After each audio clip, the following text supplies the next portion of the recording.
Gentlemen, what is popping in your world today? Welcome to another edition of the Confidence Cartel with your host, Dale Vincent Hancock. And today we have a very cool dude. He is a professional, I'm going to call him a professional rock climber. He climbs and he puts in the screws into the rock. They're definitely not called screws. He attaches the rope on. He puts the draw in. I think it's called the draw.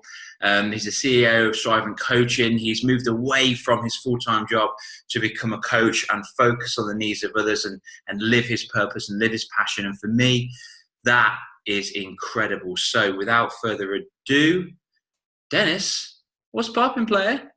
Dale Hancock, my man. Thanks so much for having me today. It's an honor to be here with you. And I'm definitely not a professional rock climber, but I do love climbing. I go out there and I'll climb some rocks though, for sure. You climbed some rocks for sure. Yeah. Okay. Well, he's very humble as well, chaps. They're listening. He's very humble. So, dude, what is that? Did I hit that on the head? Is there anything else you want to add? That's it, man. That's my full-time gig right now. I'm living my life in the service of others, helping people really create the life of their dreams and creating a pretty awesome one for myself in the process. That's amazing. So, if you don't mind me asking, when did you come to that realization?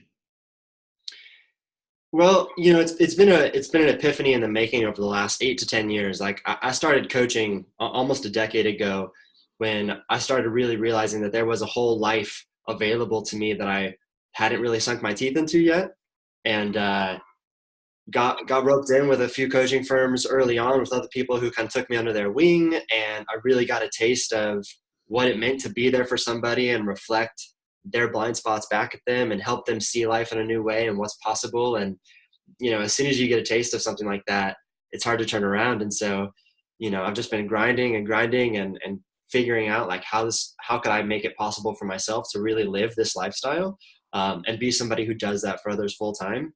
And, over the last couple of months, it really made itself available. And now it's something I get to do every day in and out. Living the dream, really. Yeah. Incredible. And did you need any qualifications for that, or was it did you get trained on the job or, through different consortia? Yeah. So a lot of it's on the job training. But like, if you're going to be good at any profession, like it's constantly looking for workshops, looking for certifications, looking for the experts in your field and learning from those types of people, right? Surrounding yourself with the best of the best. And that's how you stay at the top of your game and really deliver value. Agreed.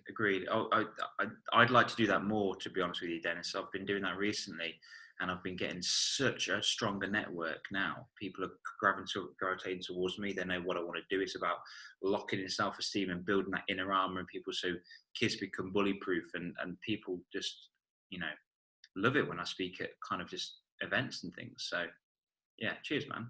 Absolutely, man. Makes sense. Awesome. And what sort of people do you help then? So I really focus on the ambitious, the driven, like young professional, emerging leaders, people who are ready to take on big things in the world, specifically if they have a flair for wanting to make an impact, right? Like our world faces a lot of problems right now, everything from hunger, homelessness, global warming, like there's some real problems in the world. And my favorite types of people to work with and bring together into my programs to kind of bounce off one another are those people who want to make a difference and who really want to get out there and like change the state of our world and benefit from it in the process and live a life that they love with, the body they want, the people they want in their life. And like, it's a kind of mentality that's like, I don't want to have to make any sacrifices here. I want everything. And that's the ideal person. Just help them optimize across the bar. Cool. That's really cool. And it's not in your local area, is it? It's all over the world, right? Yeah, it's virtual. So we get the best of the best from the UK, right? From the US, from South Africa, New Zealand, everywhere. And it's just a wonder what the internet is.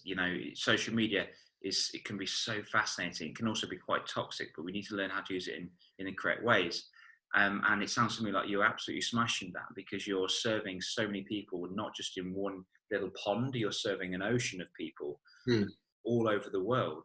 And you know what? If there's kids listening to this that are kind of like in the teens, and they think, oh, I'm going to, work for the man. I'm going to do what I normally do and, just get a job, which is cool. If they want to do that, that's absolutely cool. But if they want something a bit different that not many people do, such as what you do and what I do, what other people do, what kind of tips would you throw at them? Yeah, I mean, that's a great question. And, you kind of alluded to it earlier, like with the internet, the world is totally transformed. There's more opportunity at your fingertips than ever before. And what's even crazier is that the internet is just the first of what we call like a new emerging technology, like things with artificial intelligence, virtual reality, biotechnology, like all these things are starting to come together onto the frontier of our world. They're starting to coalesce and create some even bigger opportunities than what the internet created, right? Like if you think about like, Bitcoin is a huge fad right now. And, Bitcoin is a huge value, and I don't want to get too much into that, but like it rests on the technology of a blockchain, which is hard to describe in a short amount of time, but it's basically like, a systematic ledger of records. And I bring this up because it's just one technology of a dozen or so that are entering the scene right now and really creating massive opportunity for anyone from as young as 13, to as old as 100. Like if you want to leverage these new technologies, it's easier than ever. There's like, costs are dropping. Access is, virtually, I mean, it's so easy to access all these technologies, a quick Google search, a quick cold email out to somebody. So, my tip is really, turn off the TV one night and just go down a rabbit hole, right? Like start figuring out what you're interested in, explore what's out there. And when you find something that even remotely sparks your interest, dive into a forum, send off a cold email. Like don't be afraid to get out there and ask people about what it is, because like in a world of 7 billion people who are all connected at the same time, nobody's going to remember you if you make a mistake in an email. Like you just move on to the next person and get out there, make mistakes, fall, and get back up. And it's amazing what you can accomplish when you just keep getting after it. Yeah, absolutely amazing. Perfect answer, because these days our brain is so incredible. I mean, look what we're speaking through right now. So this came from thought, right? Someone's cortex thought of a mic, thought of the shirt you're wearing now. It just came from a thought. It's amazing. And the brain is so clever, but it's so dumb at the same time. And I say that because it doesn't know the difference between pain. It just knows it wants to avoid pain. It needs to get the hell out of the way of pain, whether that be being eaten by a lion or a bear or running across a motorway, to doing that first blog or that first vlog or writing that first email or something like that. Absolutely. So it can be so detrimental to our progression. So what you said there in regard to, no one's going to remember if you screw up. No one's going to remember if you make a mistake. Just do it. Yeah. And what you're really bringing to my mind is, our brains have evolved over, millennia, and we've got multiple different facets to our brain. There's the ancient brain, and then to simplify things, there's the ancient brain and the newer neocortex that kind of surrounds that. Yeah. And that ancient brain is what you're talking about, that runs the show most of the time. Like, oh, there's a rustling in the bushes, so like, let's go, right? We got to get out of here. That fear, fight or flight response. And that same thing is happening when you think about, pressing enter, submitting that first blog post, or like sending off that cold email or that phone call or whatever it might be.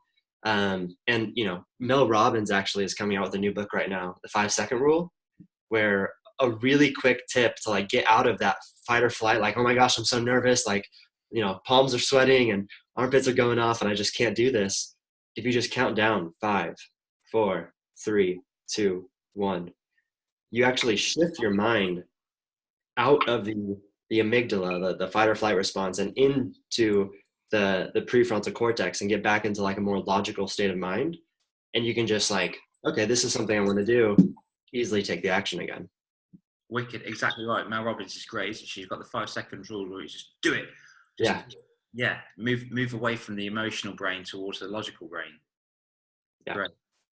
Speaking of the brain and defending itself and stuff, so I hear you're a bit of an avid rock climber, my friend.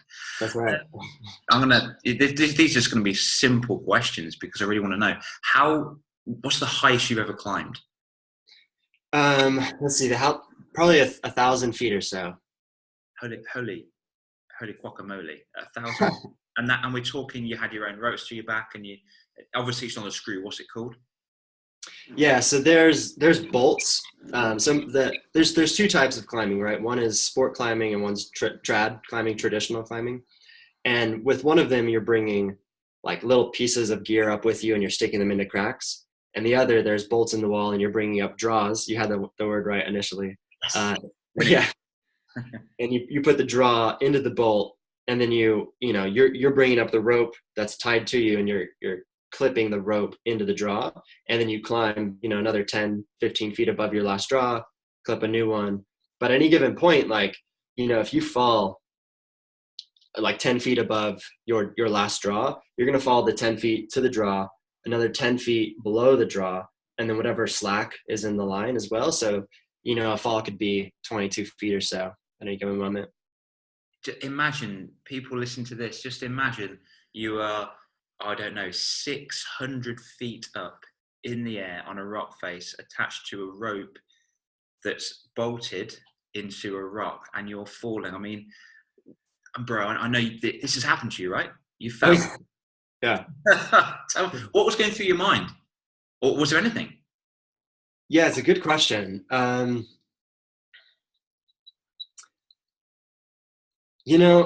really cool thing about rock climbing is it's so enveloping. Like when you're 600 feet in the air and the only thing keeping you on the rock is like the tension in your hands, and you're just holding on, trying to make that next move, trying to make sure your foot is placed perfectly on that little, chip of rocks so that you don't fall off. Like you're not really thinking about anything else besides getting everything perfect. And so when you fall, there's not a whole lot besides it's very quickly like gravity pulls you and there's like a kind of a fear response, but almost as soon as it kicks in, it's over. And it's like, oh man, like I didn't make the move. It's more about the actual climbing than it is like the fall. Does that make sense? It does make sense, and it doesn't. It makes sense the fact that it's all about the climb, but it doesn't make sense that you say it's over quickly. I mean, come on, 22 feet falling in the air. That's nuts. Yeah, and a lot of falls are shorter than that. Some are bigger, and yeah, I mean it happens pretty quickly. It also feels like a while. It's just like imagine if you've ever been in a car accident. Like I've been in a car accident about a decade ago where my car rolled over the center divider into oncoming traffic, and like nothing about the car was changing. It was almost like watching the world rotate outside of my driver, windshield. Right. And so it's kind of like when you fall off of a cliff, you're not actually moving. Well, I mean, you are, but it almost feels like the opposite. Like you're kind of staying in one place and the rock is rushing past you. Because it's like gravity kicks in immediately. And it's just it is a big experience. Your adrenaline kicks up, like, you get going pretty quickly, but it happens really quick. Dude, it sounds incredible, and I love bouldering. Oh, nice. I love bouldering. More the problem-solving aspect. I mean, it's taken me this one time 51 attempts to get up this one face, and just on that 51st time, it was just sheer ecstasy and bliss when you've actually made it. You've conquered not even the water; you conquered yourself. Absolutely. I want to know, what is your confidence pattern? Do you have a self-talk? Do you just do it? Is it through courage because it's been a step-by-step progress? What is it? Yeah, it's a great question. I think it's a couple of things, right? First is preparation. Like you don't just go out and climb 1,000-foot wall, right, in a different country. Like you train and train and train and train. Like I'm in the gym climbing multiple times a week, not side climbing as often as possible. practicing, your pull-ups, your push-ups, like your abs, your mental game, like, meditating every day and doing everything you can to get yourself in the right frame of mind to be a high performer in those situations. That's a huge part of it. But in the moment also, like reminding yourself that you've trained, making sure you have everything necessary. Like if you're going to go climb 1,000-foot wall, you should have some food with you. You should have some water with you, right? You don't know what's going to happen. So bringing a headlamp is super important. Like making sure that you have more than enough gear on you in case something goes wrong and you need to replace gear. Like, so being prepared mentally, physically, being prepared in terms of your gear. And then while you're out on the expedition, like constantly reminding yourself, I trust myself. I trust the systems. I trust my partner. I'm okay right now. And if something goes wrong, like we can handle this. And being able to like play that monologue in your mind over and over again, it allows you to really be present and just soak up the magic of what's happening right in front of you. Wow. And that's great. Do you transfer that to real life stuff too?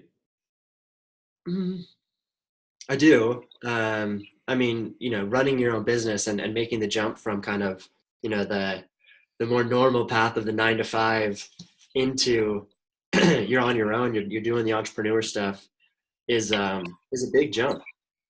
But, the cool thing about the way that I got started is, we were talking about the internet before and how there's so much opportunity. So, I've been running a business on the side for like 8 years. So I'd had my foundations, I'd done all the preparatory work before making that big jump and commitment. And, now that I've made it, some days are better than others. Some days are huge wins. Some days feel like you're just getting beat up over and over again. And, people aren't the nicest all the time. And being able to remind yourself like, okay, yeah, not everybody's going to be nice. There are still people out there who are just waiting for me to talk to them because they're looking for my service. Like I just need to keep showing up for those people in the world. It's not about me. And, I've made big sales before. I've marketed successful campaigns. Like it's just about being willing to get back up and take another step and being willing to fall again, because it's going to happen again, Yeah, and I think that's really cool. What I wanted to reflect there wasn't you. I know you got this. Was your confidence on the rocks reflected in your confidence in doing a new thing? For example, with the business and your analogy there was great. You really polished off my thought process, because it's like, yeah, you fall on the rocks, then you get back on the wall and you carry on. You get to the next bit. You make a new decision to create a new action. And in regard to the business, I mean, with the first time you've ever done that, it's scary because you don't know what to expect, and you don't know how to sell, and you don't know how to approach people, and you don't know what money is all about, where you should put your finance, how much you pay. So all these things just wash all over your head. So it's almost as if did the climbing help you be present with that as well, and trust yourself to. Absolutely. Yeah, absolutely. Especially because you can prepare as much as possible, but when you get to a new route, like you're about to start climbing something you've never climbed before, you don't know what's up there. And so every step really is like, you're entering new territory. And that's really what running a business is. As just one example, being in a new relationship is another example. Like you don't know what's around that next corner. And you're always only ever in the present moment. And so if you can soak that up and just do your best moment by moment by moment, you've got a good chance of getting to the top. Yeah, exactly. And it's like you've got the confidence in the skill doing the rock climbing, which kind of transfers across to the confidence in yourself, trusting yourself that I've come to a bit of a wall here in my business. What can I do? Is it a problem? Well, the problem's only a problem if you call it a problem. Let's turn this problem into a question and think, right, what do I need to do? Who do I need to approach? Who can I ask for help? Etc. Yeah, so, I love that. Yeah, I think the comfort on the rocks for you. There's an element of comfort. I know there's an element of discomfort. If it was just pure comfort on the rocks, you wouldn't do it because it wouldn't be exciting. Yeah, it wouldn't be adrenaline release, right? Yeah, and there's an element of comfort and discomfort on in real life in regard to the business and in relationships, because you want to stretch that too. What would you say? I mean, and we need a balance. we need a balance. A lot these days, I've noticed with my clients is that a lot of kids and teens, they are just happy with the comfort zone. They're just not all of them, just some. The majority are happy with the comfort zone. They don't know the balance. They don't have the balance between like the fulfillment, which happens because they need to step out of their comfort zone and it's scary and it's new, compared to I'm just going to chill here and just watch TV and not send that email or whatever it may be. Yeah. How do you reckon, or what might you say to? Okay, here we go. What might you say to your younger self? Let's say you were 13 years old. What might you say to yourself, your 13-year-old self, to tip the balance to the do uncomfortable things? What might you say? Yeah, it's a great question. I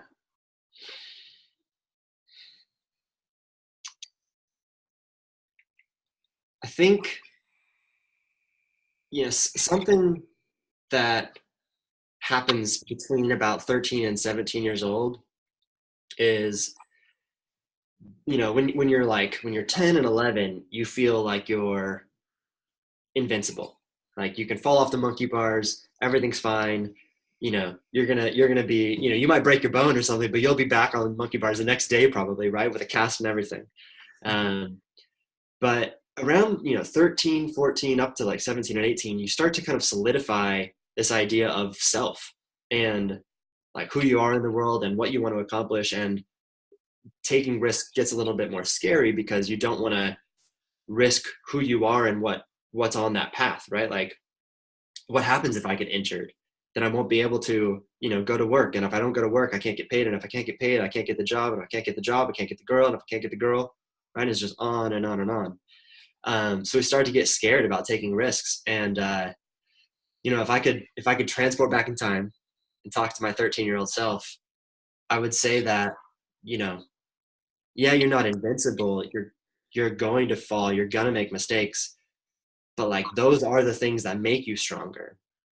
Every time I've ever fallen, I have gotten back up, and I've learned so much through the process. And it's not always comfortable. It's not always fun. Like sometimes there's real hurt and pain there, emotionally, physically, but you're able to look back on that and really bring lessons with you into the next situation. And it's almost like playing a video game. Like you get to level up.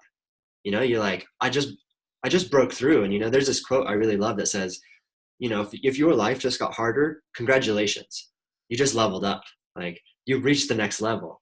And that really is what life is all about. Like it's going out, fighting the monsters and the bosses and collecting points and like, being able to grow into a stronger and stronger player in your game and like making a cooler game for yourself. Like this is your story to write. Might as well make it a really cool story. Yeah, I love that so much. And I've used an analogy before. When you fight in Bowser or Super Mario, level 1 is quite easy. Level 2 it gets harder. Level 3 it gets even. But then you don't want to continue playing level 1 for the rest of the day or your life. It gets boring, bro. Right. So when it gets harder, when the game gets harder, good. So let's transfer that to life. The game of life gets harder, good. Bring it, right? Exactly, man. Bring it. Exactly. That's good. I love that so much. And you've just kind of put a little random thought in my head. A while ago, I played a game called Kingdom Hearts, and the baddies were all, really hard to kill. But I did got there. One that I got stuck on the most was Sora as the main character, and there was a shadow self. It was him. It was fighting against him, and I found that so hard to do. And to sometimes in life, the biggest opponent you're going to face is yourself. Yeah. It's going to block you, and it's going to do everything he or she can to get in your way to stop that progress. Let's face it, the biggest bully in the world to yourself is you, because if you don't check in with yourself and recognize the words you tell yourself every single day, because obviously your thoughts become your words become your actions or inaction, which becomes your behavior and your spirit, and it just completely sabotages your life because of the patterns you play to yourself from the initial words that you say. So it's almost to get out your own way as well. Absolutely. That's beautiful. And I love that there was the shadow self in your game that you were playing before. And that, I mean, we were talking about it earlier, like the fight or flight response, being scared to take that action, whether it's on the internet or in person.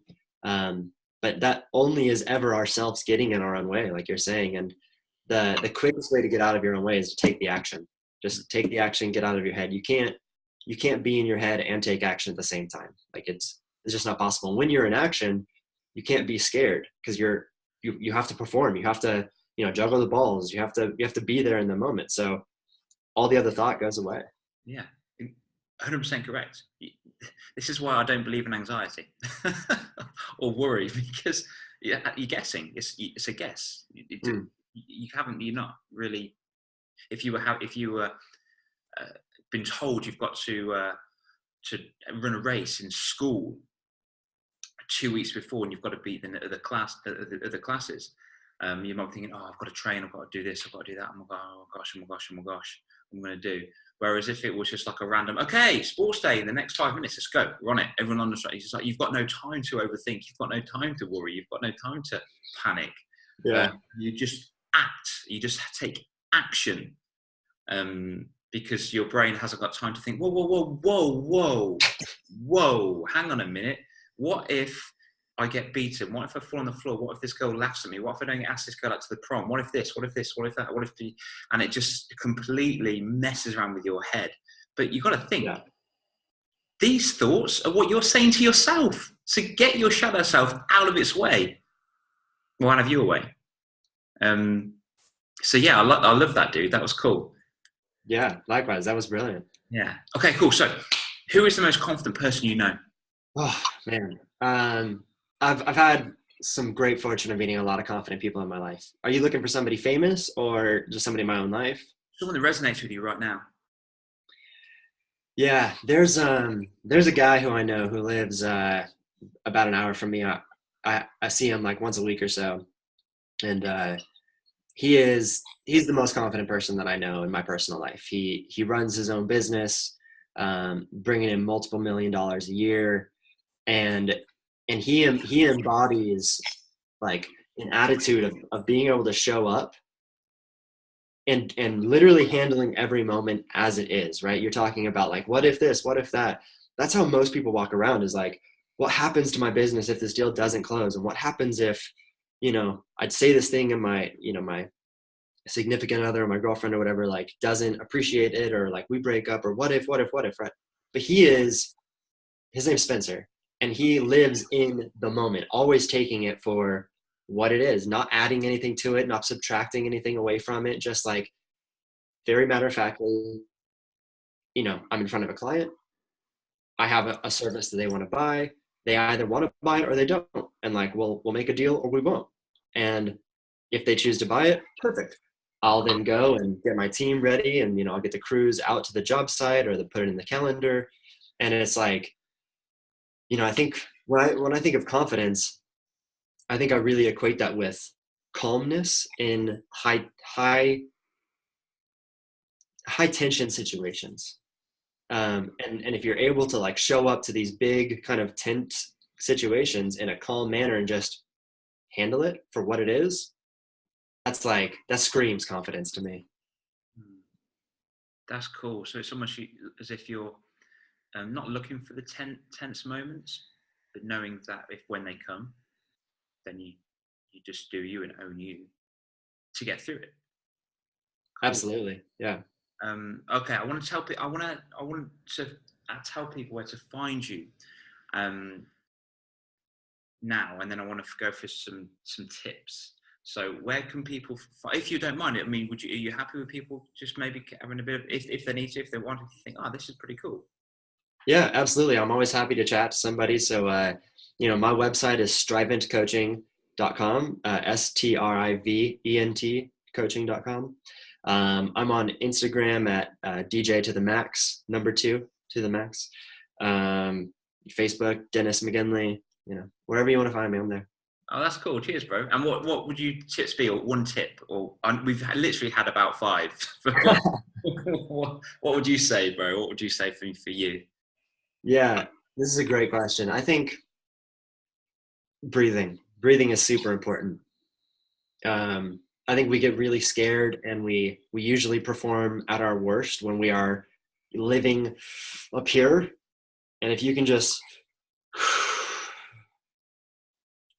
breathe and just continue to take deep breaths, everything's going to be okay, because you can really feel that. So, whether you're climbing or whether you're about to give a speech, or, about to ask somebody out on a date, or, any situation where you're like kind of bringing it all in and tensing up, like being able to breathe and be there again is critical to just being yourself in that moment. That's beautiful. And how often do we not breathe or even have that in our mind or our awareness? Yeah, all the time. All the time. Sometimes I do it when what was I watching the other day? I think I was watching the new Marvel movie, Mrs. Marvel, or Captain Marvel, sorry. And I found myself just completely tensing up. Yeah. So Dale, what are you doing, bro? Just enjoy the movie. Remember to inhale, otherwise you're going to pass out on your popcorn. just relax and breathe and just chill and watch this. And it happened 10 or 15 times. And it was just like, just shoulders went up. Just be more present. Just notice your breath and just use it. Yeah, absolutely. And I think that's sorry, mate, carry on. I was just going to maybe give a tip inside of a tip, right? Because some people might hear that and be like, oh, okay, it's easy to say, but harder to do, right? Yeah. So that was me maybe 5-10 years ago. And one thing that helped me kind of really embody like being able to breathe and settle into that moment is, as an example, if you're talking to somebody one-on-one or you're in a group of people, if you can try to notice some details about that conversation. So like try to notice their eye color, right? Something we you could talk to somebody for an hour usually, walk away, and you could have no idea what their eye color is, because we're never that present, right? Just try to notice their eye color. Try to notice, like, how would you describe their face, right? Like, you just try to pick up on more details of the moment. And as soon as you start doing that, like, you're not in your head. You're breathing. You're more there. And yeah, that's kind of a tip inside the tip. That's cool, bro. That's very cool. Purple shirt, nice green eyes, dashing smile. Dennis. There we go. Bro, that was sick. Well, I love that so much. That was so good. It's awesome to see people live their passion and actually have the strength to move away from what they're familiar with to something they're completely not familiar with, because their passion is fueling them. It's like almost the fear of change is here, but the pain of staying still is here, and it's just like which is more prevalent? Where's the balance? Yeah. And you've chosen this fear. So, and that's cool, bro. The breathing is very useful, and that coincides with your first tip that I picked up on, which is a preparation. You got to prepare. Obviously, absolutely. Yeah, you've got the mechanical things you need to bring, but you've got the inter-perspective body things you need to embody, if you will. And breathing is so important, bro. And the tip within a tip, be present. That's cool. That's what I'm doing now by having the moments of silence, if you notice, just there. I picked up on it. I loved it, man. Yeah, I won't edit that out. I'm going to keep that in there. Bro, Virtual 5. Cheers, my brother. That's amazing. Guys, listen to this. Subscribe if you haven't done so already. You can reach out to me. You can reach out to Dennis whenever you want to. If there's anything tickling your mind that you feel like, you know what, that's pretty cool, actually. I want some more tips. Then the purpose of us actually being here is to do that. So I'm so glad that we've dedicated our time together today, bro. Yeah, likewise, man. I've had a blast. And yeah, looking forward to the next one. Bro, there's definitely going to be a next one. Cool. All right then, guys. Dale signing out. See you guys.